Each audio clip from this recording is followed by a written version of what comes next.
Дафак бізді алдады достар. Скибиди туалеттің 72-ші сериясының 2-ші бөлімінде не болады? Және біздің теорияларымызды, вообще әлем не деп жатқанын бүгін осы видеода талқылайтын боламыз достар.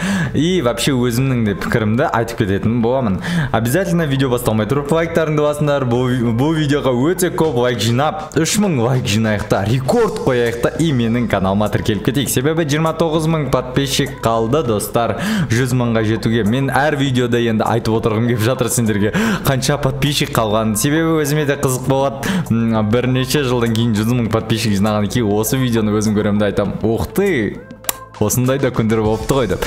Короче, достар, Дафак бізге айтқан болатын, бізге емес, вообще Army How деген ютуберге айтқан болатын, типа 72-ші сериясының 2-ші бөлімінде камера титандар, TV титан, спикер титан келмейтін болды деп.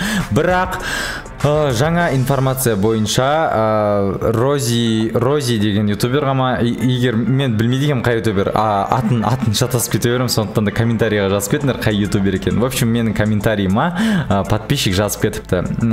Асхат, в общем, Рози деген ютуберге не айтты, Дафак эксклюзивный интервью берді. Эксклюзивный интервью дегеніміз, в общем, Дафак өзінің ойын, пікірлерін бір ютуберға ғана айтып береді. И, в общем, ол ютуберға айтқан 72-ші серияның 2-ші бөлімінде TV титандар пайда болады деп. Бірақ бір апта бұрын Army How бізге эксклюзивный интервью Дафакпен жасап, ол да айтқан болатын 72-ші серияның 2-ші бөлімінде TV титандар келмейді деп. Сондықтан да жаңа информация бойынша титандар келеді достар. В общем, титандар келеді.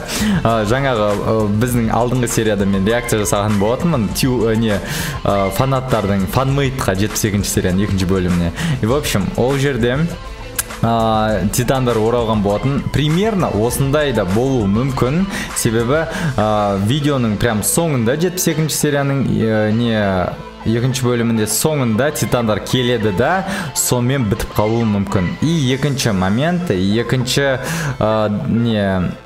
интервьюда айтып кеткен моменті, ол, в общем, жаңа персонаж Дафак енгізейін деп жатыр осы әлемге. Сондықтан да өте қызық болайын деп жатыр. Себебі ол қандай персонаж, ол может астроскибидист, жаңа персонаж, или все-таки обычный скибидисттердің персонажы, или вообще камерамендердің жаңа персонажы. В общем, қай рассаға ол персонаж жататын біз әлі білмейміз, бірақ жаңа персонаж ендірейін деп жатыр. И келесі серия 3 минуттық серия болуы мүмкін дейді. Сондықтан да обязательно оны да жіберіп алмаңдар. 3 минуттық видео болу енді Дафак үшін ол экшндары көп серия болуы мүмкін. И Дафак тағы бір бәрімізге өзінің дискордында и телеграмында жазып кеткен болатын. Сендер әлі дайын емессіңдер деп жазып кетті. Ол не мағына білдіреді десеңдер. В общем, мен шынымды айтайын, неге дайын емес екенімді білмеймін, бірақ Дафак сөйтіп бізге жазды. Не мағына білдіретін өздерінің теорияларыңды комментарийға жазып кетіңдер обязательно. В общем, you are not ready деп You are not well ready деп жазды, кажется. В общем, ағылшынша сәл түсініксіз, бірақ сөйтіп бізге Дафак жазды. Ол жерде менің ойымша ол не айтқысы келді? Біз либо жаңа персонажға дайын емеспіз, либо жаңа серияда өте үлкен экшн болады. Себебі алдыңғы серияларда любой жазған моменттерінде, или вот Фордел, Army How, басқа ютуберлерге берген эксклюзивті интервьюдан кейін өте қызықты экшнға толы, теорияларға толы, пасхалка, сондай заттарға арнап үлкен масштабный видео жасайтын. Сондықтан да бізді үлкен қызықты видео күтіп отыр. Ол мен 72-ші серияның 2-ші бөлімі туралы айтып жатқан жоқпын, 73-ші сериясы туралы айтып жатырмын. Себебі 73-ші серияда бізді, мен бірақшы уже сәл алға кетіп қалдым, но по идее Дафак 72-ші серияда G-Man'ді өлтірмейді. Неге мен G-Man'ді өлтірмейді деп айттым? Себебі G-Man дайын келіп жатыр астроскибидисттерге. Олармен шайқасуға келе жатыр. Себебі G-Man егер күші жетпейтін болса, ол қашып кететін еді. Бірақ бұл видеода ол прям шайқасуға дайындалып, 72 серияның бірінші бөлімінде ол шайқасуға дайындалып, лазерлерін атайын деп жатқанымен біткен болатын. Сондықтан да G-Man'де бір козырі бар, картада айтады ғой козырь деп. В общем, козырной картасы бар. Ол либо бір пушка дайындады, либо ол жаңа персонажбен байланысты мощный бір көмекшісі бар оның. Себебі ғалым өлгеннен кейін ол ғалымды заменять ететін, ғалымның орнына жаңа персонаж қосуы да мүмкін скибидистерге. В общем, сол туралы Дафак айтқан шығар.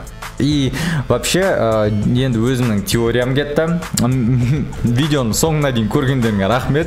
Қазір бәрі бітеді. В общем, менің теориям келесі серияда G-Man өлмейді по-любому, потому что G-Man егер өліп қалса бұл серияда, интерес аудиторияның құлайды. Бұл вообще Дафактың әлеміне интерес құлайды. Себебі G-Man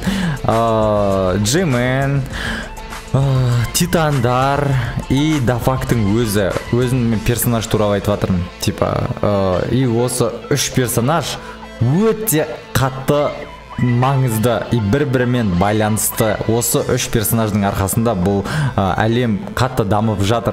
Ол G-Man'ді өлтіре алмайды. По-любому G-Man ең ключевой персонаж болып саналады бұл әлемде. И соңғы момент Астра Скибидис. Неге мен Астра Скибидистерді бұл әлемге бұл үшеуіне қоспадым? Себебі Астра Скибидистер соңғы 3 серияда ғана пайда болды. Бұлар қатты маңызды роль ойнамаған. Бұл соғыс Титандармен және ғалым мен G-Man'ның арасындағы соғыс еді. Скибидистер әлем жерді жаулап алды, біздің Титандар олармен шайқасып жатыр. Вообще камерамен и Титандар жиналып, даже рассалар қосылып, то есть TV Титан, камера Титан, спикер Титан, ол әртүрлі рассалар ғой. Олар бірге қосылып, сол скибидистермен шайқасып жатыр. В общем, осы туралы соғыс видео ғой бұл.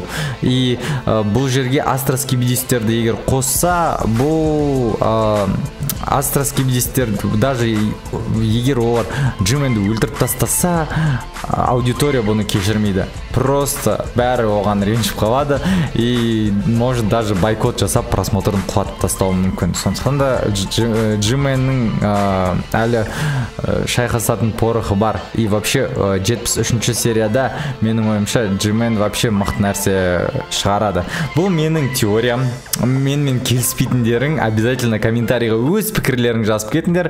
Асхат, сен сәл қубатсың, сен шайып кеттің деп те жаза беріңдер. Мен сендерді түсінемін, себебі сендердің өз пікірлерің бар и вообще өздерінің теорияларың бар. И ең қызық теорияларды мен обязательно келесі видеода айтам. Реально, мен сендердің комментарийларын оқып жатырмын.